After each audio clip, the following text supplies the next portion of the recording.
सबने अपनी अपनी परफॉर्मेंस दी है, मंत्रालय की भी, खुद की भी। मैं बहुत इम्प्रेस हुआ कि ये प्रयास किया गया कि जो बजट घोषणाएं थी वो कैसे पूरी हुई, किस प्रकार जन घोषणा पत्र का अधिकांश जो है हिस्सा वो कंप्लीट हो गया। तो ओवरऑल बहुत सेटिस्फैक्शन हम लोगों को।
ठंड लग जाएगी। नमस्कार, खास खबर में आप सभी का स्वागत है। मैं हूं डॉक्टर प्रभात। खास खबर में आज हम बात कर रहे हैं सरकार के चिंतन शिविर की। 2 दिन से चिंतन शिविर चल रहा है और इस चिंतन शिविर में समीक्षा की जा रही है। समीक्षा के जरिए ये बताने की कोशिश की जा रही है कि कितना काम किया है, कितने काम अधूरे हैं। जो चुनावी घोषणा पत्र में वादे किए गए थे उनमें से कितनों पर काम पूरा हुआ। एक तरह से एनालिसिस किया जा रहा है, सेल्फ एनालिसिस इसे बोल सकते हैं। लेकिन इसका मकसद जाहिर तौर पर अगर देखा जाए तो वो है आने वाला चुनाव। फिलहाल इस समीक्षा का कितना असर चुनावों पर पड़ेगा और इस समीक्षा का कितना असर हमारी ब्यूरोक्रेसी और काम करने के तरीकों पर पड़ेगा, ये देखना बहुत जरूरी है। इसको लेकर हम बात करेंगे। हमारे साथ वरिष्ठ पत्रकारों का एक पैनल इस वक्त जुड़ा हुआ है। हमारे साथ वरिष्ठ पत्रकार ओम सैनी जी इस चर्चा में जुड़े हुए हैं, राजेंद्र शर्मा जी हमारे साथ इस चर्चा में हैं और श्याम सुंदर शर्मा जी कुछ देर में हमारे साथ इस चर्चा का हिस्सा बनेंगे। ओम जी, सबसे पहले आपके पास आना जरूरी है। आप इस चिंतन शिविर को किस नजरिए से देखते हैं? इसका वास्तव में सियासी फायदा इसका उठाने की कोशिश की जा रही है ये, या फिर ब्यूरोक्रेसी को एक एनालिसिस के जरिए ये बताने की कोशिश की काम करने ही होंगे चाहे किसी भी तरह का माहौल हो? देखिए, दोनों ही बातें जो आप बोल रहे हैं। देखिए, सियासी तो माने होगा ही नेचुरली, जब अगले साल यानी इसी साल के एंड में इलेक्शन होने जा रहे हैं, तो उसमें राजस्थान सरकार ने क्या काम किया और कितना पूरा किया। जैसे उनका जनाधिकार ये जो एक पर्चा जारी किया था, उसमें पता है कहते हैं कि 77% काम जो हमने कहे थे वो पूरे कर दिए हैं और आगे करने जा रहे हैं। उन सवालों के भी जवाब भी देते हैं। मुख्यमंत्री आज बोले भी हैं कि विपक्षी जो कुछ बोल रहे हैं पेपर आउट होने को लेकर के और मैं नौकरशाही के दबदबे को लेकर के और पुलिस की निकम्मेपन को लेकर के, ये सब अफवाहें हैं। हकीकत में तो जितना काम राजस्थान में हो रहा है और कहीं हो नहीं रहा। इन्हीं सब पे चर्चा करने के लिए खासतौर से ये अब हर विभाग वाइज सारी बातें हम लोगों के सामने रखें और फिर हम उसमें से मीन में एक निकालें और बताएं कि आपका हकीकत क्या है और आप क्या सोच रहे हैं। तो ये ऐसी एक प्रैक्टिस है, हर साल करते रहे हैं। ये पिछले उसमें भी किया था और लगातार इसी के माध्यम से पता लगता है। साथ साथ में कुछ अच्छे काम भी किए हैं जिनका कि इस वक्त चर्चा में होना चाहिए, और वो ये कि जो रिश्वत खाने वाला है उसको अब आसानी से उनके जो मालिक लोग हैं या उनके जो आगे जो अफसर हैं वो रोक नहीं पाएंगे। उनको बड़े आराम से बर्खास्त किया जा सकता है, दंडित किया जा सकता है, जो कि एक बहुत बड़ा परिवर्तन है। तो ये जो अभी हम देख रहे हैं जयपुर में रैली, पर्वतसर में रैली और ये सारी जो बातें की जा रही हैं, उनको उनके लिए एक जवाब है। तो ये ऐसे ही सवाल खड़े किए जाएंगे और ऐसे ही जवाब दिए जाएंगे। अगर आप जवाब नहीं देंगे तो आप एक कमजोर सरकार साबित हो जाएंगे। तो वही एक रिहर्सल है जो कि यहाँ पर किया है, और उसका क्या इम्पैक्ट होता है ये तो आने वाला वक्त बताएगा। लेकिन ब्यूरोक्रेसी अवरोध नहीं बन सकती। अब जब इस तरह की बातें कह दी हैं तो हर मिनिस्टर को और हर एमएलए को एक तरीके से ताकीद किया है कि आप अपने विधानसभा क्षेत्र को और आप अपने संभाग को देखें और अपने विभाग को देखें, उसमें कोई कमजोरी नहीं रहनी चाहिए। तो ये सब बातें सामने की हैं, और मेरा ख्याल है कि मुख्यमंत्री जब प्रेस कॉन्फ्रेंस करेंगे तो और बातों का खुलासा करेंगे कि क्या करने जा रहे हैं, नए जिले बन रहे हैं या नहीं बन रहे हैं, कुछ और नया हो रहा है या नहीं हो रहा है। ये सारी बातें अभी सामने आएंगी जब शाम को ये शिविर का समापन हो लेगा, और शायद हम लोग जब चर्चा कर रहे हैं उस वक्त प्रेस कॉन्फ्रेंस का सिलसिला होना चाहिए, ये बाद में पता लगेगा। लेकिन ये एक तरीके की कवायद है जो सियासती है, और जो राजनीतिक दल अगर सियासत नहीं करेगा तो फिर क्या करेगा? सियासत के साथ में ही तो अपना एजेंडा सब जगह बताता है, और उसी पे तो आप और हम रिजेक्ट और एक्सेप्ट करते हैं कि भारतीय जनता पार्टी का गठबंधन ठीक है या कांग्रेस का गठबंधन ठीक है, कौन से किसके साथ में जाना है। ये सारी बातें देखने का एक तरीका है जो इस शिविर में देखने को मिला है। जी राजेंद्र जी, ये जवाबदेही तय करने को लेकर मुझे लगता है ज्यादा काम करने की जरूरत है। देखिए, पहले भी इस तरह के एनालिसिस होते रहे हैं, लेकिन सबसे बड़ी दिक्कत ये होती है कि हर बार एनालिसिस होता है लेकिन उस पर अमल नहीं होता। ये तय कर दिया गया था कि सारी जो भी फाइलिंग होगी उसको ज्यादा से ज्यादा ऑनलाइन कर दिया जाए, ताकि उस पर कितने दिनों में, इसकी समय सीमा निर्धारित कर दी गई कि इतने समय में नोट पुटअप करते हुए उसको आगे बढ़ाना है। इन सबके बावजूद लंबे समय तक काम अटके रहते हैं, काम नहीं होते हैं। अगर कोई जिम्मेदार निकलकर सामने भी आता है कि किसकी वजह से काम अटका, तो उस पर कोई विभागीय कार्रवाई नहीं होती। आपको नहीं लगता कि जब तक हम इस मूल में नहीं जाएंगे, इसका मूल कारण का निवारण नहीं ढूंढेंगे, तब तक कितने भी एनालिसिस कर लिए जाएं, चाहे सियासी कारणों से या फिर एक रूटीन हिस्सा हो, उन सबको नाकाफी कहा जाएगा? देखिए प्रभात जी, एक चीज तो बड़ी साफ हो जानी चाहिए कि इस तरह के जो चिंतन शिविर जो है वो टाइम टू टाइम आयोजित होने ही चाहिए, क्योंकि यदि आपको प्रशासन को सक्रिय करना है, उसको एक इफेक्टिवनेस लानी है, उसके अंदर गतिशीलता लानी है, तो आपको इस तरह के समय समय पर रिव्यू टाइमली होने चाहिए, चाहे 3 महीने में हो, 4 महीने में हो, 6 महीने में हो। अब चूंकि अब चुनाव नजदीक आ गए, इसलिए इसके सियासी मायने निकाले जा रहे हैं। अदरवाइज मैं तो इसको कहता हूँ कि सरकार की जो संवेदनशीलता है, सरकार जो अपना एजेंडा लेकर के चलती है, उसका रिव्यू करने का एक तरीका है ये। इसके अंदर ब्यूरोक्रेट भी साथ में होता है, अब मंत्रीगण भी साथ में होते हैं, तो दोनों आमने सामने दोनों को बिठा करके और सारी चीजों को खुलासा हो जाता है कहाँ तो अड़चन आ रही है, कहाँ पर काम हो रहा है। और देखिए इसमें कोई दो राय नहीं कि काम काफी कुछ हुआ है, बहुत सी घोषणाएं होती है, उनमें से कुछ घोषणाएं कुछ ना कुछ परसेंटेज ऐसा होता है वो किसी कारण से प्रक्रियारत रहती है या किसी कारण से चालू नहीं हो पाती है, पर अधिकांश घोषणाओं का मतलब इस तरह के जो चिंतन शिविर या इस तरह के जो मीटिंग्स होती है उसी से पता चलता है कि क्या कारण है, किस कारण से वो घोषणा पूरी नहीं हो पा रही है। उसके पीछे मूल प्रशासनिक कमी है, ब्यूरोक्रेटिक कमी है, या कहीं राजनीतिक मंशा शक्ति की कमी है, या कोई और कारण है। इसलिए इस तरह के जो है चिंतन शिविर जैसे जो आयोजन है या जो रिव्यू वाली जो चीजें हैं वो होती ही रहनी चाहिए, नंबर एक।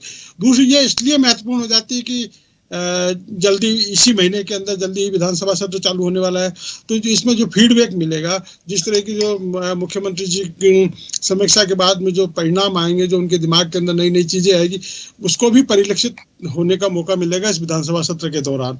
इसलिए इसको सियासी मायना एक अलग चीज है, चुनाव एक अलग चीज है, बाकी दूसरी दृष्टि से भी देखना चाहिए कि इस तरह की रिव्यू एक प्रशासन को सक्रिय करने के लिए, गतिशील बनाने के लिए, जो कोई यदि कोई काम में व्यवधान आ रहा है तो उसको आपसी बातचीत से उसको कारण को समझ करके उसको दूर करने के लिए सहायता मिलता है, मौका मिलता है, और इसके एक दूसरे की बात को एक दूसरे के प्रॉब्लम्स को समझने का अवसर मिलता है।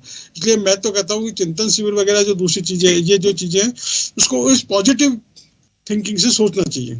बिल्कुल आपने सही कहा। देखिए हम कुछ काम कर रहे हैं, कहां पर काम अटका हुआ है, उनके कारणों को अगर ढूंढने के लिए इस तरह के चिंतन शिविर किए जाए तो बहुत जरूरी है। श्याम सुंदर शर्मा जी हमारे साथ जुड़ गए। श्याम जी, अकाउंटेबिलिटी को लेकर जो सवाल मेरा राजेंद्र जी से था वो ही आपसे भी पूछना चाहूंगा। वजह यह है क्योंकि कुछ अधिकारियों और कर्मचारियों को डांट फटकार लगी क्योंकि उनके पास डेटा पूरे नहीं थे। जो चिंतन शिविर चल रहा है उनसे जो सवाल पूछे गए थे उनके जवाब उनके पास नहीं थे, कितना काम हो गया, कितना काम पेंडिंग है, कितना अंडर प्रोसेस है। जब वो इस बात को लेकर इतने सजग नहीं है कि उन्हें काम की स्थिति का, काम का आकलन उसे नहीं पता, तो उनसे क्या उम्मीद की जाएगी वो काम को सही समय पर पूरा कर पाएंगे। ब्यूरोक्रेसी पर सारे लांछन लगा रही है पॉलिटिक्स, जिसमें विधायक और मंत्री जो है उनका यह कहना है कि ब्यूरोक्रेसी उनकी बात को नहीं सुनती है। ब्यूरोक्रेसी का यह कहना है कि पॉलिटिकल उनके ऊपर प्रेशर, गलत तरीके से उनको ऊपर प्रेशराइज किया जा रहा है और इस वजह से काम नहीं हो पा रहे। और शायद यही वजह रही कि जो डांट फटकार थी वो भरी सभा में मुख्यमंत्री ने उन अधिकारियों और कर्मचारियों को लगाई है। आपको लगता है कि अभी भी जब ये कार्यकाल उनका पूरे होने जा रहा है, अभी भी अगर इस तरह के हालात है कि डांट सुननी पड़ रही है अधिकारियों कर्मचारियों को, तो एनालिसिस से एक कदम पहले जो और काम होने चाहिए थे उन पर अगर अमल किया जाता तो ये एनालिसिस और भी अच्छा निकल कर सामने आता, अकाउंटेबिलिटी तय की जाती? देखिए प्रभात जी, मुख्यमंत्री क्योंकि पावरफुल व्यक्ति होता है और वो उसको क्योंकि आप देखिए हमारे मुख्यमंत्री तो तीसरा कार्यकाल है। चिंतन शिविर का मतलब है कि आप विभागों की समीक्षा करते हैं और मुख्यमंत्री स्तर पर अगर समीक्षा होती है तो रिजल्ट तो पॉजिटिव आते, रिजल्ट नेगेटिव नहीं आते, क्योंकि कमियों का पता लगता है और कमियां ये भी पता पड़ता है कि मंत्री किस क्षमता से काम कर रहा है, क्योंकि मंत्रियों को खुद की कैपेसिटी नहीं है कि वो मंत्री अपने सेक्रेटरी से काम ले सके। वो लांछन लगाता है कि ब्यूरोक्रेसी मेरा कहना नहीं मानती। ये गलत है कि ब्यूरोक्रेसी कहना उसी का मानती है जिसको फाइल का ज्ञान, और वो देखिए ये तो अरबी घोड़े हैं, जिसको चाबुक और लगाम पकड़ना आता है वो तरीके से दौड़ता है, नहीं तो नहीं दौड़ता है। इसलिए कहना कि भाई हमारा ब्यूरोक्रेसी कहना ही नहीं मानती है, या फिर मुख्यमंत्री का इशारा होता है। भैरू सिंह जी के टाइम में भी ऐसे होता था कि मंत्री को ठीक करना है तो सेक्रेटरी अपना लगा दो, उनकी बात सुनो नहीं सुनो कोई बात नहीं, लेकिन सीएमओ की बात सुनी जाती थी। तो है कोई चीजें हैं, बहुत सारी चीजें हैं। अब 2-3 मंत्रियों को तो सामने ही आ रहा था कि मुझे वो लिखने का दो, तो एसीआर लिखने का अधिकार दो, नहीं एसीआर लिखने का अधिकार दो, एसीआर लिखने के बिल्कुल, तो एसीआर लिखने का अधिकार मंत्रियों को कभी मिलता नहीं है। उसको तो नोट शीट पे लिखने का अधिकार है, लिखो ने आप डिसेंट नोट डालो ने। किसी अधिकारी के कामकाज को लेकर अगर समीक्षा करनी है तो पुटअप करो नोट अपनी तरफ से, वो एसीआर के बराबर होता है। अगर आपने सही तरीके से अगर लिखने का ढंग आ गया आपको और आपने फाइल पे लिख दिया अपनी मंशा को, देखिए मंशा वही होनी चाहिए जो उसके अनुरूप हो, कानून के अनुरूप अगर मंशा लिखी जाएगी तो निश्चित रूप से अधिकारी के खिलाफ कार्रवाई होगी। आप ये चाहो कि मैं अधिकारियों को अपने काबू में रखूं और मेरे अपने अनुसार काम कराऊं तो संभव नहीं है। देखिए आज सचिन पायलट भी फील्ड में जाकर के कह रहे हैं ना, क्या कह रहा है कि हम चुनाव लड़ेंगे, चुनाव आ गया सामने, हम सब तैयार होंगे और किसानों की कमियों को बिना करके कह रहे हैं मैं सरकार से पूरे कराऊंगा। और देखिए जिस प्रकार के वो पेपर लीक का मामला बता रहे हैं, और मुख्यमंत्री जी ने आज कहा कि ना तो कोई एक नेता फंसा हुआ है, ना कोई अधिकारी फंसा हुआ है, आप मुझे तथ्य दीजिए तो मैं उसके खिलाफ भी कार्रवाई करूंगा। केवल देखिएगा, आप मन बढ़ंग बातें करना अच्छा होता है, हर एक कोई कर सकता है, लेकिन आप तथ्यात्मक रूप से किसी के ऊपर आरोप लगाओ तो उसकी जांच संभव है। और देखिए विधानसभा होती इसलिए है कि आप अपने तथ्यात्मक रूप से लाओ चीजें, और जिसके खिलाफ कार्रवाई करानी करिए। जो अगर विधानसभा से पहले अगर समीक्षा बैठक होती है, होनी भी चाहिए, क्योंकि लेट हो गई। मुख्यमंत्री जी हर साल करते थे, पता नहीं क्यों नहीं हुआ, राजनीतिक कारण हो गए कई बार। तो इस बार चिंतन शिविर टेबलों पे बैठ के हो रहा है, पहले तो गद्दों पे बैठ करके वो देसी तरीके से होता था, अब परिवर्तन हो गया है। क्योंकि देखिएगा मुख्यमंत्री जी ने क्योंकि सीएमओ में जो सुविधाएं भोग ली तब वो अब आ गए, लेकिन सेक्रेटरी के साथ बैठ करके मंत्री का रिव्यू हो रहा है, तो निश्चित रूप से बहुत सारी कमियां दूर होती है, उसमें दो राय नहीं है। जो जो डिपार्टमेंट के अधिकारियों ने अपना प्रोजेक्ट दिया है तो कमियां भी आएगी, और कोई का प्रगति भी अच्छी आएगी, ऐसी नहीं सारे डामाडोल स्थिति होगी। बहुत सारे सेक्रेटरी ऐसे होते हैं जो काम करते ही नहीं है, वो कहते हैं कि मेरे को रहना ही नहीं इस विभाग में, मेरे मतलब का विभाग नहीं है। तो है बहुत सारी चीजें। और देखिए हेमाराम चौधरी जैसा तो आया ही नहीं चिंतन शिविर में, उसको मालूम है कि मुझे चिंतन शिविर से कुछ मिलना ही नहीं है, क्योंकि मुझे जहां मिलना है वहीं जाऊंगा मैं। तो इसलिए बहुत सारी चीजें सामने भी आई कि आपका मंत्रिमंडल पे कंट्रोल भी नहीं है पूरी तरीके से, क्योंकि आपने मंत्री खुद ने बनाया ही नहीं, क्योंकि मंत्री तो हमारे हाईकमान के कहने से बनते हैं। तो ऐसी स्थिति में मुख्यमंत्री की स्थिति कई बार खराब भी होती है, इसलिए हमको मुख्यमंत्री को पूरे अधिकार दिए जाने चाहिए। अब जो मंत्री नहीं आ रहा, कम से कम उसको नोटिस देके पूछो तो सही कि मेरे भाई मंत्रिमंडल का चिंतन रख रखा, मंत्री नहीं आएगा तो मैं करूंगा चिंतन किसके साथ। और वो भी विभाग है, वन विभाग, पर्यावरण विभाग, जो सभ्य विभाग में कहीं ना कहीं आड़े आता है। तो ये देखिएगा है चिंतन शिविर से बहुत सारी चीजें सामने खुल करके भी आती है, और हाईकमान को कहने का मौका भी मिल सकता है। मुख्यमंत्री कहे कि भाई मैं जब तक मुख्यमंत्री हूं, मंत्री तो मेरे अनुसार चले, वो आएगा ही नहीं, तो उसका मतलब है कि विद्रोह की स्थिति और सारी चीजें सामने आ जाएगी। तो इसलिए चिंतन शिविर से देखिए लॉस तो होता नहीं है, मुख्यमंत्री को ताकत मिलती है, ये मान के चलिए। चिंतन शिविर का मतलब है कि वो विभागीय तौर पर सक्षमता से सारी चीजें मालूम हो जाती है, और फिर जब विधानसभा में मौका आता है तो वो जवाब देने की स्थिति में आता है, और जो अधिकारी नहीं होगा उसके खिलाफ कार्रवाई भी करेंगे। फटकार तो लगती रहती है, फटकार का कोई ज्यादा मायने नहीं होता। मुख्यमंत्री के अंदर कोई कमियां होती है तो उसको फटकार लगाने का होना भी चाहिए, और ये तो फटकार ही लगाने, कार्रवाई नोटिस भी देने का अधिकार होता है और कार्रवाई भी करो। तो इसलिए कमजोर व्यक्ति के खिलाफ कार्रवाई करी जानी चाहिए, क्योंकि हम उनको बाहरी तनख्वाह देते हैं, सुविधाएं देते हैं, उनको घर बैठे रहने के लिए नहीं देते। ऐसी कमरों से निकल के फील्ड में जाओ, काम करो, सारी चीजें हैं। श्याम जी, मैं रोकना चाहूंगा आपको। देखिए अशोक, अभी जो चिंतन शिविर चल रहा था उसको लेकर अशोक गहलोत एक प्रेस कॉन्फ्रेंस कर रहे हैं। वो प्रेस कॉन्फ्रेंस भी एक बार कुछ उनकी बातें सुन लेते हैं। आखिर उन्होंने अपने इस दोनों दिन का जो चिंतन शिविर चला है उसके बाद उनका मंथन क्या कहता है, एक बार उनको सुन लेते हैं, फिर वापस इस चर्चा पे हम लौटेंगे।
कैसे वो काम करेंगे कॉन्फिडेंस से? रिटायरमेंट के बाद में हमारा क्या होगा? रिटायरमेंट के बाद में हमारा क्या होगा? अगर ये चिंता रहेगी तो मेरा मानना है करप्शन भी ज़्यादा होगा, और तो है ही दूसरी समस्याएं, वरना काम भी नहीं कर पाएंगे।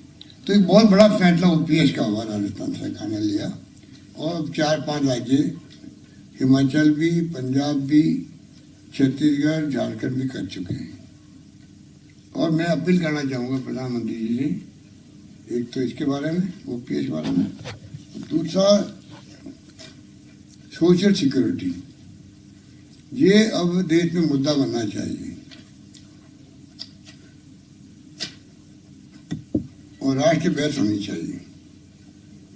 जिस प्रकार डॉक्टर मनमोहन सिंह जी ने और श्रीमती सोनिया गांधी जी ने अपने वक्त में, जो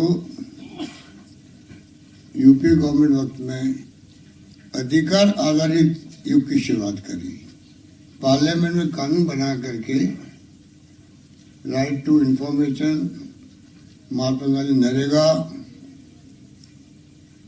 RTE right to education, right to food security, 2 रुपये किलो गेहूँ, 3 रुपये किलो चावल, ये तमाम जो अधिकार दिए थे, उसी प्रकार से वक्त आ गया है कि पार्लियामेंट में कानून बने राइट टू सोशल सिक्योरिटी। जैसे विदेशों के अंदर हर परिवार को जो नीडी हैं उनको वीकली पैसा मिलता है, जीवन व्यापन करने की सिक्योरिटी वहाँ पर है। उसी ढंग से जीवन व्यापन करते हर परिवार, BPL, non BPL, Antyodaya, NFSA वाले, सबको मिला लीजिए आप। तो उसके अलावा भी हो सकता है EWS वाले भी हों। हर व्यक्ति को अधिकार है कि वो जिंदगी, जब तक वो उनका जीवन है तब तक सोशल सिक्योरिटी में उसको सरकार की तरफ से सहायता मिले। और ये तभी संभव है तब अभी जो पेंशन हम दे रहे 1 करोड़ लोगों को दे रहे हैं राजस्थान में, और कहीं ज़्यादा कहीं कम। अब यूपी है, वहाँ हमसे डबल आबादी होगी। हम दे रहे 90 लाख 1 करोड़ के बीच में है, वो दे रहे हैं 40-50 लाख लोगों को। तो ये आप समझ सकते हो कि राज्य पे डिपेंड कर रहा है क्या क्या शर्तें लगाते हो नहीं लगाते हो। इससे सबका भला नहीं होगा, वो तभी होगा तब सोशल सिक्योरिटी कानून बने पार्लियामेंट के अंदर। और इसके लिए हम लगातार, हमारी पार्टी कांग्रेस भी, जो राहुल गांधी जी जो निकल पड़े यात्रा में, उनका मुद्दा भी यही है कि देश में शांति, सद्भाव, भाईचारा रहे। तो वो तभी रहेगा तब आप सोशल सिक्योरिटी दोगे लोगों को। और इसीलिए वो महंगाई, बेरोजगारी, गरीब अमीर के बीच में जो खाई बढ़ती जा रही है, वो तभी कम होगी। कम से कम आप जीवन व्यापन तो करवाओ हर व्यक्ति का। एक मजदूर भी जो होता है, जब सही साथ नहीं देता है तो बुढ़ापे के अंदर वो क्या करे, वो घबरा जाता है कि जिंदगी कैसे निकलेगी। कई बार घर वाले उसका ध्यान रखने की स्थिति में नहीं होते हैं, रख नहीं पाते हैं। आप जानते हो कि अलग अलग परिवेश होता है परिवारों का। तो ये बात दिमाग में रही, और इसके लिए आज हमने कैबिनेट में हाथ खड़े करवा के भी प्रस्ताव पास किया है सर्वसम्मति से, कि एक प्रस्ताव हम बना के भेज रहे हैं कि राजस्थान गवर्नमेंट मंत्रिमंडल मांग करती है भारत सरकार से कि आप इस प्रकार से इसको लागू करें, एक्ट बना के पार्लियामेंट के अंदर। हमारा मकसद ये है। दूसरा, हमने जनरल डिस्कशन जो मैं बता रहा हूँ आपको, बाकी तो हर विभाग की समीक्षा हो रही है, बातचीत हो रही है, चर्चा हो रही है, और क्वेश्चन आंसर भी हो रहे हैं आपस के अंदर। जिनका आशंका है वो अपना आशंका दूर भी कर रहे हैं। तो अच्छे ढंग से डिस्कशन, बहुत ही अच्छे माहौल में, अच्छे ढंग से, बहुत ही मैं समझता हूँ कि प्रभावशाली तरीके से डिस्कशन चल रहे हैं। विपक्ष के बाद में आलोचना करना कोई मुद्दा नहीं है राजस्थान के अंदर। इसलिए वो क्या कर रहा है, अब जैसे आप सब मीडिया के साथी बैठे हुए हैं, आप मेरी भावना को समझ जाएंगे और प्रदेशवासी समझ जाएंगे। अब ACB अगर छापा नहीं डाले गए किसी राज्यों में, इसका मतलब वहाँ करप्शन है ही नहीं विपक्ष के हिसाब से। और हमारे यहाँ ACB 0 टॉलरेंस रख रही है करप्शन को लेके, 0 टॉलरेंस। उसको ये कहते हैं साहब बहुत करप्शन है।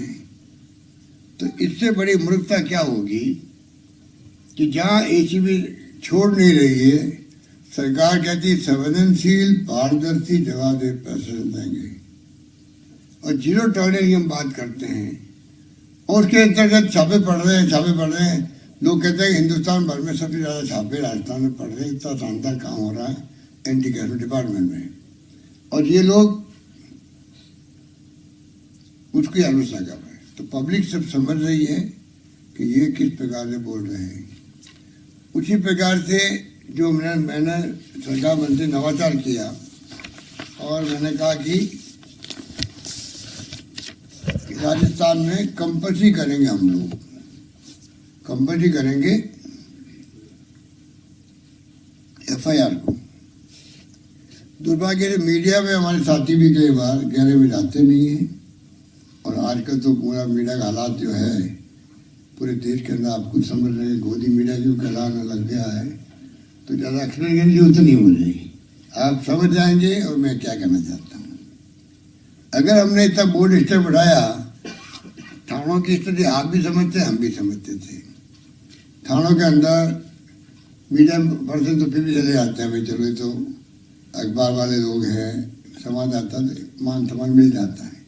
आम जनता को, डॉक्टर हो, इंजीनियर हो, उनकी जो बेइज्जतियां होती है थानों के अंदर, तू ताम बात करते हैं, उससे क्या बीतती है आप सोच सकते हो। और किसी के घर में रेप भी हो गया, गरीब परिवार है बेचारा, वो जानता हुआ तूता करेंगे, मुझे भगा देंगे, और जिसने रेप किए हैं उनके पैरे खा लेंगे, वो जाते नहीं बेचारा, और जिंदगी भर वो मन में टीस रखता है कि मेरी बेटी के साथ में जुल्म हुआ और समाज कुछ नहीं कर पा रहा है। हमने जो बोल्ड स्टेप उठाया, हर FIR कंपल्सरी रजिस्टर करना जरूरी है। अगर मीडिया में जो भावना होती तो ये नेशनल इश्यू बनता कि राजस्थान सरकार ने कंपल्सरी की FIR थाना के अंदर, नहीं होगी तो SP ऑफिस में कंपल्सरी करिए और थानेदार के खिलाफ एक्शन होगा, ये हमने कहा है। आप देखिए कहीं चर्चा हुई है कहीं, और उसके कारण से कितना बड़ा फायदा हुआ मैं आपको कहना चाहता हूँ। आप देखिए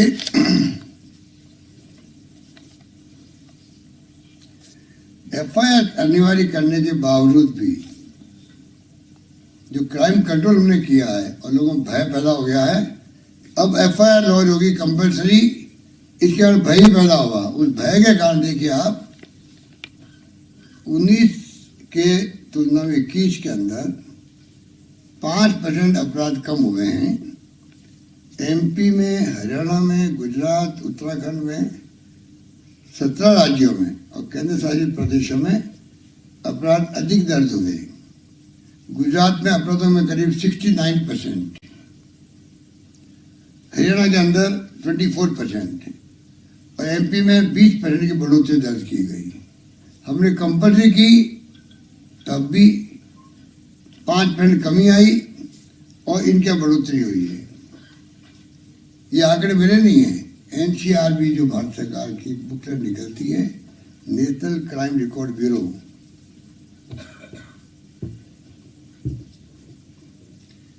फिर आप आगे देखिए हत्याओं में, महिलाओं के विरुद्ध अत्याचार में, अपराध में और अपहरण में उत्तर प्रदेश देश में सबसे आगे है।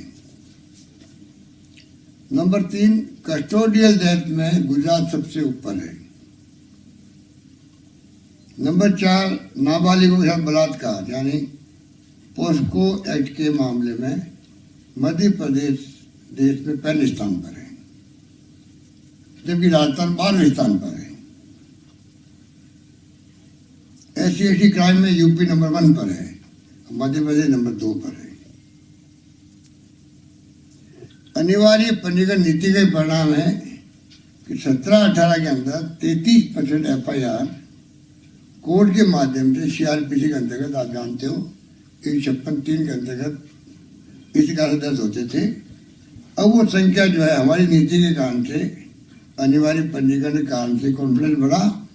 अब खाली 33% के बजाय 13% रह गई है। कोर्ट से आदेश आना पुलिस के पास में है, वो 13% रह गई है।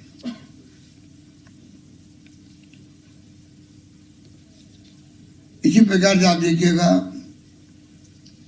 17-18 बलात्कार के मामलों में अनुसंधान जो है 274 डेज, 274 दिन लगते थे, आज 68 डेज लगते हैं, 68 डेज लगते हैं, सिर्फ 68 दिन। कहाँ 274 और कहाँ 68। पॉस्को के मामले में भी अनुसंधान का समय जो है औसत 232 दिन था, वो 66 दिन रह गया, 66 दिन रह गया। SCS एक्ट के अंदर भी 51 मामले अदालत के माध्यम से CRPC 153 से दर्ज होते थे 15 के अंदर, अब से 10% रह गए। ये FIR के अनिवार्य पंजीकरण नीति का परिणाम है।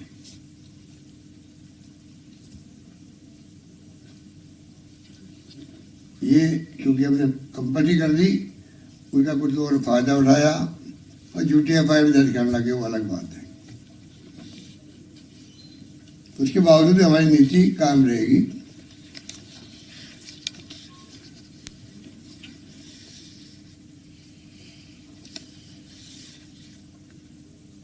सरकार की जो झूठी FIR जो मैंने कहा हो रही है, परंतु अनिवार्य पंजीकरण की नीति से पीड़ितों और फरियादियों को एक संबल मिला है।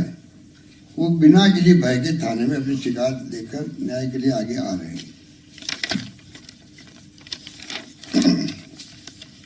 बलात्कार के प्रकरणों में राजस्थान में सजा का प्रतिशत जो है, आप देखिएगा 48% है राजस्थान के अंदर, और राष्ट्रीय स्तर पे मात्र 28.6% है। मतलब आप देखिए राष्ट्रीय औसत से राजस्थान में 48% तक हम बलात्कार प्रकरणों के अंदर पनिशमेंट का जो प्रतिशत है, सजा हुई है, वो 48% लोगों हुई है। राष्ट्रीय एवरेज 28.6% है। और महिला अत्याचार के प्रकरणों में भी राजस्थान में सजा का प्रतिशत 45.2% है, जबकि राष्ट्रीय स्तर पर 26.2% ही है। महिला अत्याचार के प्रकरणों की पेंडिंग जो प्रतिशत है वो 9.6% है राजस्थान में, और जबकि राष्ट्रीय स्तर पर 31.7% है। ये NCR की बुक में है। फिर भी हमारे मित्र लोग जो हैं, हमारे साथी विपक्ष के, IPC के प्रकरणों में राजस्थान में पेंडिंग प्रतिशत करीब 10% है और राष्ट्रीय स्तर पर 35.1% है। अब आप बताइए मुझे, जानबूझ कर के राजस्थान में क्राइम बढ़ रहे हैं, रेप हो रहे। आप हालात देखिए पूरे देश के अंदर। मैंने आपको फिगर दिए, मेरी फिगर नहीं है, ये फिगर NCR की बुक के है। कहने का मतलब है विपक्ष में इतना साहस नहीं है कि कम से कम जो फिजिकली फैसले हुए हमारे, ये कोई फैसला एक थाने के लिए हुआ नहीं है, पूरे राजस्थान के लिए हुआ। कोई कंपल्सरी FIR करेंगे, ये नीतिगत फैसला था। क्या एक शब्द भी हमारे किसी के मुंह से निकला विपक्षी नेताओं से कि भाई ये कम से कम इन्होंने फैसला ठीक किया है? लागू होने की कमियां बता सकते थे, वो सुझाव दे सकते थे, पर कुछ नहीं उनको, क्योंकि वो इतने बुखला गए हैं कि 4 साल की हमारी उपलब्धि है शानदार, बेमिसाल। 4 साल की हमारी जो बजट घोषणा है बेमिसाल है। उनके तो मुंह पे ताला लग जाते हैं, उनको तो छिपके रहना पड़ता है असेंबली के बाहर, तो मीडिया से क्या बात करें। ऐसी स्थिति हमने बना दी इनकी। अब वो क्या कहे, तब वो ये बात कहेंगे, साहब देखिए ECB खूब छापे पड़ रहे हैं क्योंकि करप्शन बहुत ज़्यादा है। उल्टा भ्रमित करेंगे लोगों को। क्या कहेंगे कि ये क्राइम बहुत बढ़ गया है, जबकि इतना कंट्रोल क्राइम राष्ट्रीय स्तर पर भी कंट्रोल है। राज्यों को मैंने आपको सुनाया, राज्यों के कम तुलना बताई मैंने आपको। अब आई बात आपके, हमें चिंता है कि चुनाव आ रहे हैं, तो ये हर मौका ढूंढते हैं कि सांप्रदायिकता कैसे फैले राजस्थान में।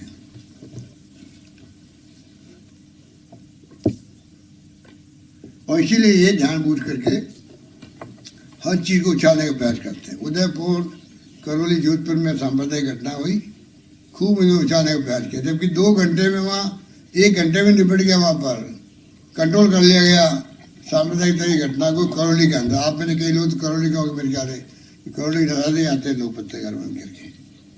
तो लगता है कि पता नहीं आप कितने लोग बैठे हैं, आई डोंट नो, पर कौन कौन है पता नहीं, कोई है करौली का? कोई नहीं है, सब गायब हो गए। तो पर करौली की घटना 1 घंटे में काबू कर ली गई। कन्हैयालाल हत्याकांड था, ये लोग था, बताइए, घटना होने के बाद में बेशर्माई से लोग हैदराबाद गए अपने कॉन्फ्रेंस भाग लेने के लिए, बीजेपी नेता लोग। ये नहीं, इतनी बड़ी घटना हुई है तो जाए उदयपुर, कम से कम अपनी विपक्ष की भूमिका निभाएं। हम लोगों ने सारे प्रोग्राम कैंसिल किए, बने हुए दौरे कैंसिल करे, बीच में आए हम लोग, जयपुर आए, और सेकेंड डे चीफ सेक्रेटरी को, डीजी पुलिस को, हमारे मंत्री चले गए, मैं खुद चला गया, परिवार वालों जाके मिले, किए, सांत्वना दी। और सबसे बड़ी बात है, उसी रात को दोनों मुजरिमों को पकड़ लेना,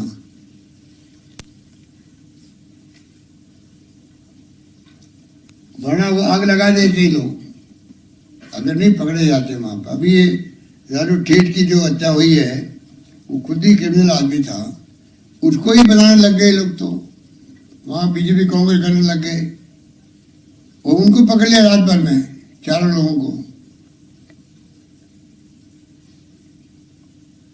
हमारे यहाँ केस ऑफिसर स्कीम जो बनाई गई है, उसके अंतर्गत बहुत फास्ट ट्रैक से सुनवाई होती है। अभी तक 8 लोगों को फांसी और 300 लोगों से ज्यादा को उम्र कैद हो चुकी है राजस्थान के अंदर। एडिशनल एसपी रैंक का अधिकारी हर जिले में लग गया है महिला अत्याचार को सिर्फ देखने के लिए। महिला अनुसंधान यूनिट अलग बना दिया हम लोगों ने, और स्वागत कक्ष हिंदुस्तान में कहीं नहीं है। 4 लाइन लिखते हुए संकुल होता है पत्रकारों को कि स्वागत कक्ष थानों के अंदर बनना हिंदुस्तान के इतिहास में पहली बार हुआ।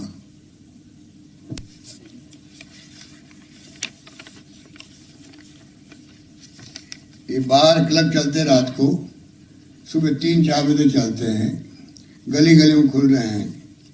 वो तो बाद में देखेंगे हम कैसे रेगुलेट करें इनको।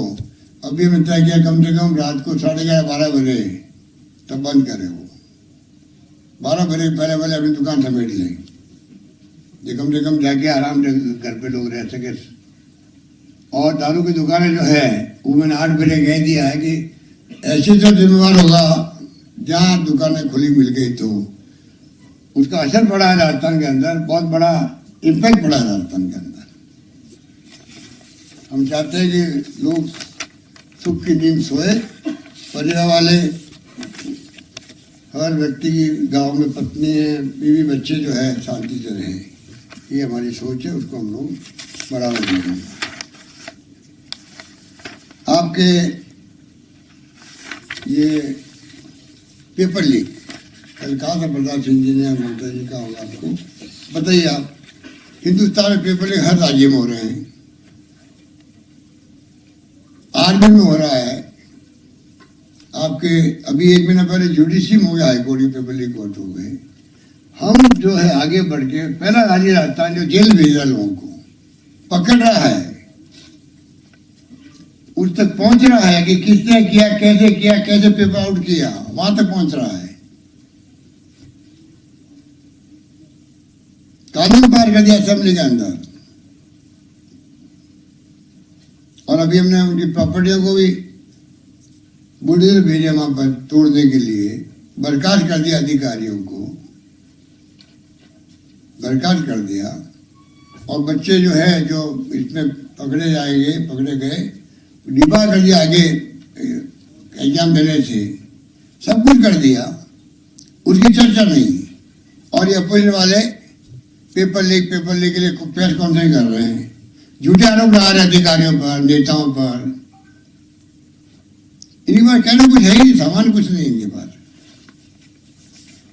इसीलिए अमित शाह जब आए थे जयपुर तो मुझे बताया गया, सच्ची क्या है तो पत्रकार मित्र ज्यादा जानते होंगे, उन्होंने इनको झाड़ा अपने ऑफिस के अंदर।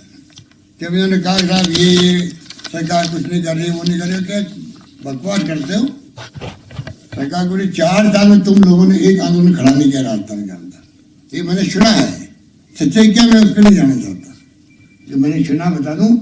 एक मीटिंग में भी था वहाँ पर, नॉर्थ काउंसिल मीटिंग थी, वही जब आए थे हम लोगों ने अपनी परफॉर्मेंस दी उनको कि किस प्रकार राजस्थान में क्या प्रॉब्लम्स है स्टेट इंटर स्टेट के।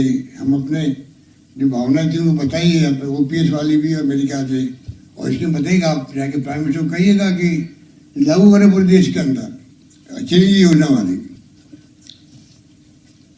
उसके बाद मुझे तो बीजेपी वाले कह रहे हैं साहब ऐसी स्थिति बन गई वहां पर, अब पता नहीं सच क्या है झूठ क्या है, तो आप लोग मेरे को पूछा होगा तो मालूम होगा आपको, पर मैंने सुनाई तो मैंने आपको शेयर कर दिया। तो कहने का मतलब यह है कि 2 दिन की जो हमारी मीटिंग है बहुत फ्रूटफुल है, बहुत इफेक्टिव है, और पहले भी याद होगा आपको हमने प्रयास किया किस प्रकार लेखा जोखा करना चाहिए। ये आंतरिक मीटिंग थी हमारी, आंतरिक मीटिंग थी, आप पर बैठ के बातचीत करी और एक से बढ़ के एक सुझाव आए, उसी रूप में हम लोगों ने अभी असेंबली आ रही है, सब तैयारी शुरू कर रहे हैं हमारे मंत्रीगण भी, और असेंबली में आएगा बजट आएगा हमारा 8 तारीख को, 8 तारीख को बजट ला रहे हैं हम लोग, 8 फरवरी, और 23 को असेंबली शुरू हो रही है। बजट जो है वो इंक्रीज होगा, कोशिश करते हैं कि जैसे मैंने पिछली बार किसानों के लिए अलग बजट पेश किया था और 12 मिशन बनाए थे हमने अलग अलग कृषि क्षेत्र को लेके, तो मिशन मोड पे किसानों के लिए हमने प्रयास शुरू किए राजस्थान के अंदर। उसी ढंग से हम चाहेंगे कि अब जो बजट आए इस बार किसानों को आएगा अलग से बजट, परंतु फोकस जो है इस बार यूथ को, स्टूडेंट को रखना चाहते हैं, महिलाओं को। जो सुझाव आएंगे हम चाहेंगे उस पर समावेश करें।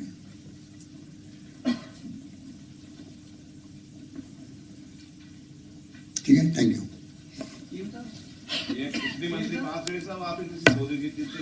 एक और बात कहना चाहूंगा, एक सेकंड, कि सबसे खुशी की बात यह है कोरोना में हमने शानदार मैनेजमेंट किया।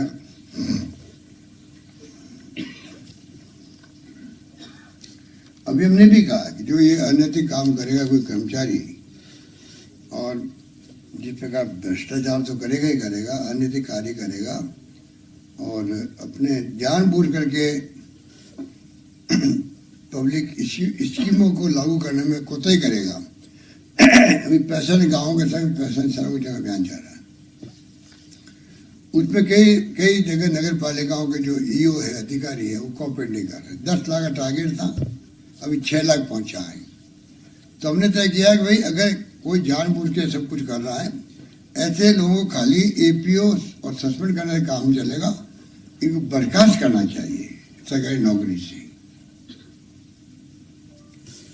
सबसे खुशी की खुशखबरी ये है कि अभी राजस्थान की जो स्थिति है देश के अंदर, हमने हर क्षेत्र में जो बजट पेश किए थे, लागू बजट पेश ही नहीं किए, हमने लागू भी किया, उनको इम्प्लीमेंट किया है। जो हमारे पूछ रहे थे हमारे नेता प्रतिपक्ष की पैसा कहाँ से आएगा, पैसा आ भी गया, पैसा खर्च भी हो गया, टेंडर निकल गए, वर्क ऑर्डर दे दिए, ऑफिसर खुल गए, तहसील, उप तहसील, SDO ऑफिस, नगर पालिकाएं, महाविद्यालय, गर्ल्स के, बॉयज के, यूनिवर्सिटी, जो भी करना था हमने, जो वादे किए हमने निभाए। हर क्षेत्र में प्रगति की है, पानी, बिजली, शिक्षा, स्वास्थ्य, सड़कें, उसी GDP बनती है। और उसी कारण से आज देश के अंदर नंबर 1 पर है आंध्र प्रदेश 11.4% और राजस्थान है 11.04%। दूसरे नंबर पे देश में विकास की दर जो है वो राजस्थान की है। इस बात की हम सबको प्रसन्नता, गर्व होना चाहिए। बताइए।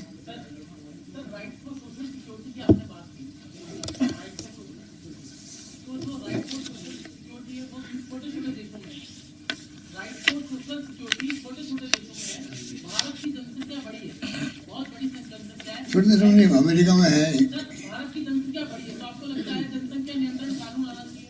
क्योंकि बीजेपी के नेता भी लगातार डिमांड कर रहे हैं। क्या डिमांड कर रहे हैं? जनसंख्या नियंत्रण कानून की बात कर रहे हैं। बात कर रहे हैं। आपने कैलकुलेशन की दिखती है। सर मैं बीजेपी की बात कर रहा हूँ। बीजेपी के नेता हैं। देखिए अमेरिका में है, इंग्लैंड में है, सब जगह है, सब राज्यों में है। और सुनिए आप आगे, अगर आपने क्वेश्चन किया ही है तो जवाब देता हूँ आपको।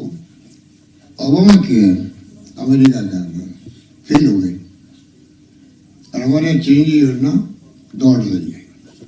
ठीक है, सर टैक्स देते नहीं भारत में से लोग, टैक्स पेयर कितने हैं सर? और कोई कृष्ण गोपाल शर्मा सर मेरा सवाल ये है कि जो 2 दिन का मंथन आपने चिंतन किया है, जो जितने भी सुझाव आए हैं, तो उस पर कोई आपने कोई प्रस्ताव या कंक्लूजन तैयार किया है, कोई रोड मैप तैयार किया है जिस पे आगे काम होगा और फिर से इसका रिव्यू किया जाएगा? ऐसा कुछ है? अभी तो मीटिंग चल रही है, उठ के आया आपके लिए, और उसके बावजूद भी रोड मैप भी तैयार दिलो दिमाग में सबके हुआ है। असेंबली आ रही है, उसमें आपको दिखाई देगा। और आप निश्चित रहे कि 4 बजट 5वां बजट आ रहा है, तो फिर आप उसका इंतजार भी कीजिए। रोड मैप आपको और मालूम पड़ेगा। क्वेश्चन ये है, तो एक मिनट भाई, 2 दिन तक आप रेफरी रहे, 2 दिन आप रेफरी बने यहाँ पे, कितने मंत्री फर्स्ट डिवीजन पास हुए, कितने सेकंड डिवीजन आए, कितने थर्ड डिवीजन आए, कोई सप्लीमेंट्री हो गई? हमारे मंत्रियों के बारे में मैं आपको शेयर करूं, सारे मंत्री तो आए क्या? जोरदार मामला भाई। हमारे मंत्री एक से एक अव्वल है देखिए, और उसी ढंग से काम करने वाले लोग हैं। बहुत जम के काम तुमने किया है, परफॉर्मेंस और उनकी व्यक्तित्व उभर के आया है, इतना मैं कह सकता हूँ। अभी जो मैं सुन रहा हूँ सब मंत्रियों से, तो मुझे लगा कि बहुत कॉन्फिडेंस है उनके अंदर काम करने का, पकड़ है अपने डिपार्टमेंट के अंदर, उसी ढंग से काम हो रहा है। खाली एक मुख्यमंत्री नहीं काम कर सकता है, बजट पेश करना एक बात है, इम्प्लीमेंट करना दूसरी बात है। इम्प्लीमेंट तब होता है जब मंत्री लोग सब कॉपरेट करते हैं, अपने विभाग में पकड़ सकते हैं। सवाल है क्या बोल रहे थे? मुख्यमंत्री महोदय, 4 साल आपके सरकार के सामने बहुत सारी चुनौतियां आई और आपने बखूबी उसका मुकाबला किया। आगामी 1 साल में आप सबसे बड़ी और कौन कौन मुश्किल आएगी? सबसे बड़ी किस चुनौती को समझते हैं और उसके लिए आपका रोड मैप? मैं कोई चुनौतियां तो आप समझते हो, मैं तो समझता नहीं चुनौतियों को। मैं तो बिल्कुल गवर्नेंस करनी है, जो जिम्मेदारी होती है उसे निभाता हूँ मैं पूरी ईमानदारी से, निष्ठा से, समर्पित होकर, और पब्लिक इंटरेस्ट के अंदर। मेरा देश जिंदगी का यही है, मैं आम जनता के लिए क्या सेवा कर सकूं, अंतिम व्यक्ति तक मैं कैसे पहुंच सकूं, सोशल सिक्योरिटी में कैसे लागू कर सकूं, कोई भूखा नहीं सोए। मैंने कहा था कोरोना में, पूरे प्रदेशवासियों ने उसको निभाया और बहुत कामयाब किया उसको। और सुप्रीम कोर्ट को बोलना पड़ा कि देश में कोई भूखा नहीं सोना चाहिए, सुनिश्चित करे केंद्र सरकार। ये हमारे सरकार की भावना थी, सुप्रीम कोर्ट ने प्रकट की, मेरे लिए गर्व की बात थी। चिंतन और मंथन के बाद सर ये राजस्थान की मुखिया है, और राजस्थान के मुखिया होने के नाते आपका छोटे छोटे मुद्दे पे जैसे कोई लैक रह जाता है, तो उसके लिए पड़ोसी राज्य को ये कहना कि भाई वहाँ पे इतना होता है, एमपी को होता है, तो उस पर आप क्या कहेंगे? क्या? जैसे राजस्थान के आप मुखिया हैं और कोई बात होती है तो उस पर आप ये कहते हैं कि भाई यूपी में ये हो रहा है। मैंने तो नहीं कहा, मैंने कहा आप आपने कहा यूपी में ना कुछ नहीं कहा। मैं तो कहा एनसीआर की बुक में क्या लिखा हुआ वो बताया आपको। मैं नहीं कहता हूँ, तो मैंने आप ठीक कह रहे हो, मुझे मेरी नारी की चिंता करनी चाहिए। वो तो मैंने कहा कि एनसीआर की बुक में लिखा हो, मैंने आपको खाली कोट किया। मुख्यमंत्री जी 2 सवाल है मेरे। सवाल पहला ये है कि आप गुड गवर्नेंस की बात करते हैं, हमने एक खबर की है, हम घाटगेट से रामगंज तक गए, वहाँ सारे बरामदी चौक हैं सर, कार्रवाई और जगह हो जाती है लेकिन वहाँ नहीं होती है। हमने इस पर विपक्ष से भी बात की, अभी आज ही सुबह बात करी थी, उन्होंने तुष्टिकरण का आरोप सरकार पर लगाया। वही सर अभी सड़क सुरक्षा सप्ताह चल रहा है, लेकिन ऐसे इलाकों में जो अल्पसंख्यक समुदाय के इलाके हैं वहां पर कोई इस तरह की सड़क सुरक्षा जैसा कुछ नहीं हो रहा है। रामगंज में सर पॉइंट नहीं है ट्रैफिक पुलिस का, लोग बिना हेलमेट जाते हैं, जिंदगी से खिलवाड़ हो जाता है। देखिए किस गली मोहल्ले में क्या हो रहा है, वहां तक आप पहुंच गए, बहुत अच्छी बात है। बहुत अच्छी बात है कि आप जाके एक गली देख के आ गए और आप ऐसा क्वेश्चन मुझसे कर रहे हो विपक्ष क्या कह रहा है।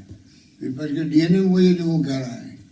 मोदी जी ने भी अभी राष्ट्रीय कार्यकारिणी की बैठक में बोला है कि जीत का मंत्र दिया है, कहा है कि मुसलमानों के बीच में जाए बीजेपी, अनाप शनाप ना कहे मुस्लिमों के लिए, और जो केंद्र सरकार की योजनाएं हैं वो ज्यादा से ज्यादा मुस्लिमों को दें। इस चीज पर फोकस किया है मोदी जी ने अभी कार्यकारिणी की बैठक। ये बात बताओ जो अभी क्वेश्चन पूछे थे ना, विपक्ष कह रहा है तुष्टिकरण कर रहे हैं, उनको बताओ। ये चिंतन और माफियाओं के बाद अमृत जो निकल के आया है, चिंतन और मंथन के बाद जो अमृत निकल के आया है, उसे क्या मानते हैं, कौन सा क्या खास इसमें पॉइंट?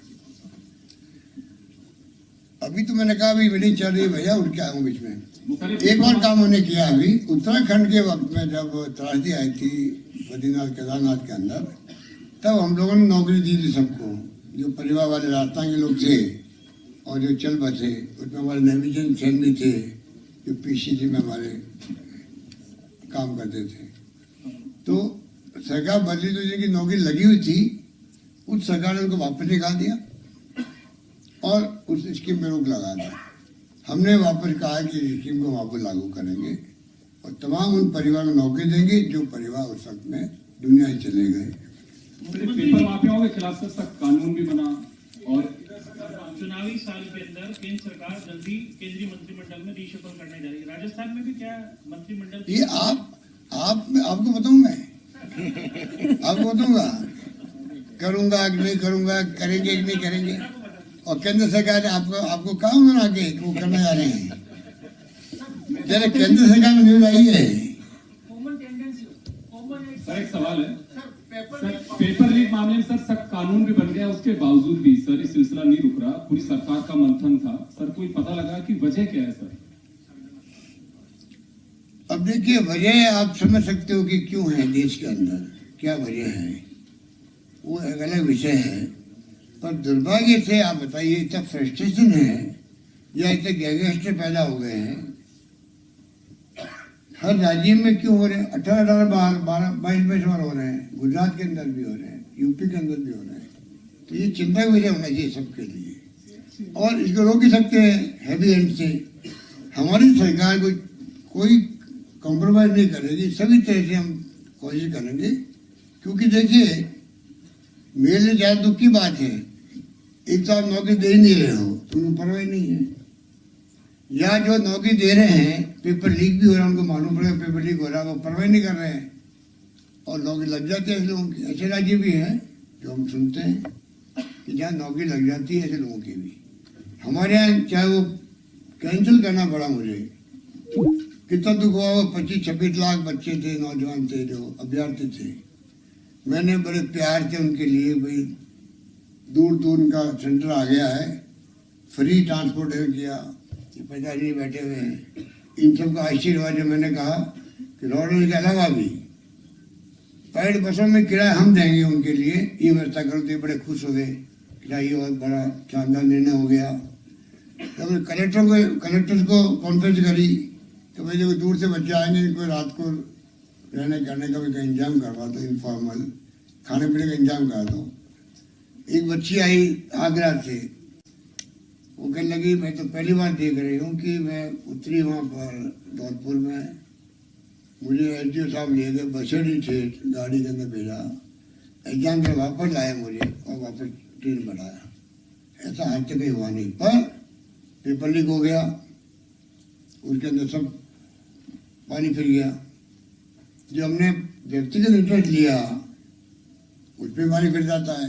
ये तो चलता रहेगा, इसमें क्या। मुख्यमंत्री जी ऑपोजिशन पार्टी तो यही चाह रही है सर।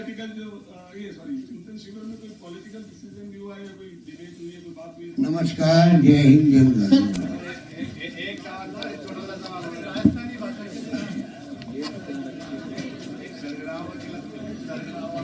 एक छोटा सा सवाल रहेगा